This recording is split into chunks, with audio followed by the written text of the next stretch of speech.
ಇವತ್ತಿನ ನಮ್ಮ ರೆಸಿಪಿ ಅನ್ನದ ಜೊತೆ ಒಳ್ಳೆ ಕಾಂಬಿನೇಷನ್ ಆಗಿರುವಂತಹ ಬೆಳ್ಳುಳ್ಳಿಯ ಮೊಸರು ಬಜ್ಜಿ. ಮಾಡೋದು ತುಂಬ ಈಸಿ. 1 ಮಿನಿಟ್ ರೆಸಿಪಿ ಹೇಗೆ ಅಂತ ತೋರಿಸ್ತೀನಿ. ಅರ್ಧ ಸ್ಪೂನ್ ಉದ್ದಿನಬೇಳೆ, ಅರ್ಧ ಸ್ಪೂನ್ ಸಾಸಿವೆ ಕಾಳು, 2 ಒಣಮೆಣಸು.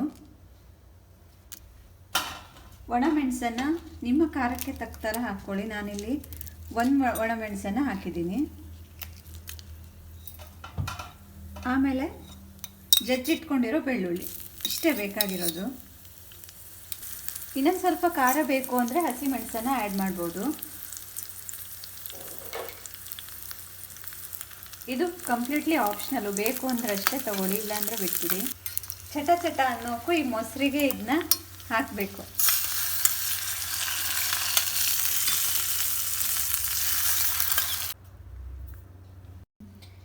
ಇಷ್ಟೇ, ರೆಡಿ ಆಗಿಬಿಡ್ತು. ಆರಾಮಾಗಿ ಈಸಿಯಾಗಿ ಮಾಡೋವಂಥ ರೆಸಿಪಿ. ಇಷ್ಟ ಆದರೆ ಲೈಕ್ ಮಾಡಿ, ಶೇರ್ ಮಾಡಿ, ಸಬ್ಸ್ಕ್ರೈಬ್ ಮಾಡಿ.